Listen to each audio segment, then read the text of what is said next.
আইবুড়ো ভাত খেতে চলে আসলাম ননদিনীর সাথে। যেহেতু ননদিনীর কিছুদিন আগেই বিয়ে হলো আর মাত্র কয়েকদিন পরেই বিয়ের অনুষ্ঠান, সেহেতু পাড়ার সবাই তাকে এক এক করে দাওয়াত করে আইবুড়ো ভাত খাওয়াচ্ছে।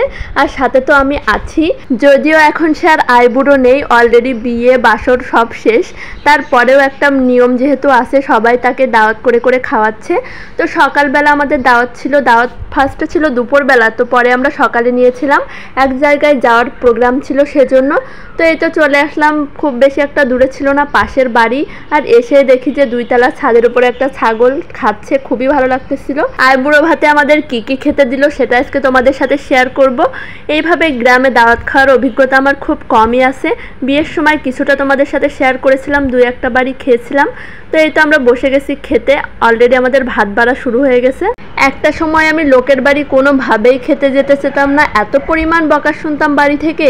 তো কি আর করা, এখন হাজব্যান্ডের সাথে যেতে ভালোই লাগে।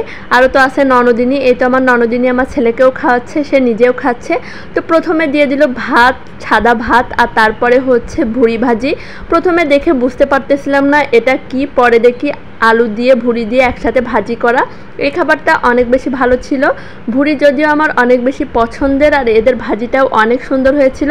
তো একটু তেল তেল লাগতেছিল, যার জন্য আমি এক সাইডে তেলে আলাও ভাতগুলো রেখে দিয়ে অন্য সাইডে ভুড়ি দিয়ে খাচ্ছিলাম। তো ভুড়ি দিয়ে খাওয়া শেষ করে তারপরে দিয়ে দিয়েছিল ছোলার ডাল, আর সাথে ছিল ডিম। অনেক বেশি গরম ছিল, দেখো আমি ভাঙতে পারতেছিলাম না। ও না, তার আগে আরও একটা আইটেম ছিল, সেটা হচ্ছে উস্তে দিয়ে আর মাছ দিয়ে রান্না, যেটা আমি নিছিলাম না। আমার ননদিনী এই তো আমার পাশে উস্তে আর মাছ দিয়ে খাচ্ছে, আর আমি এদিকে ডিম দিয়ে খাচ্ছি। সকালে একদমই খেতে পারি না, খেতে কেন জানি ইচ্ছাই হয় না, তার জন্য আমি 2-1টা আইটেম স্কিপ করতেছিলাম। খুবই অল্প পরিমাণে খাওয়ার ইচ্ছা ছিল।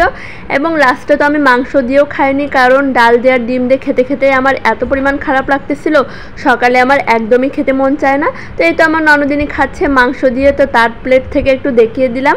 তো আমি হচ্ছে খেয়ে দিয়ে হাতটা ধুয়ে বসেছিলাম, আর আমার ননদিনীকে একটু দেখাচ্ছিলাম। আর এদিকে আমার ননদিনী, আমার ছেলে, আমার হাজব্যান্ড সবাই মিলে খাওয়া দাওয়া করতেছিল।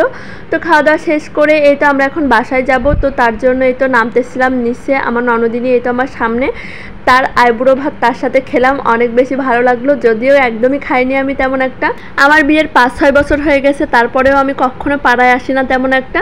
তো এই তো তাদের সাথে একটু আসা ঘোরাঘুরি, এটাই হচ্ছে সব থেকে মজার বিষয়, এটাই আমার ভালো লাগে। খাওয়াটা তো কোনো বিষয়ই না, আর আমার এমনিও তেমন একটা খাইতেই মন চায় না। এই তো খাওয়া শেষ করে আমরা বাসায় যাচ্ছি। সামনে যে বড় বাগানটা দেখা যাচ্ছে, তার পাশে ওই যে ছোট্ট করে আমার শ্বশুর বাড়িও দেখা যাচ্ছে। তো আবহাওয়াটা অনেক বেশি সুন্দর, যেহেতু অনেক দিন পরে আজকে রোদ বের হয়েছে, তো অনেক বেশি ভালো লাগতেছিল। তো তোমাদের কাছে আমাদের আইবুড়ো ভাত খাওয়ার ভিডিওটা কেমন লাগলো অবশ্যই কিন্তু কমেন্ট করে জানাবা। আর আজ এই পর্যন্তই, আবার দেখা হবে, আল্লাহ হাফেজ।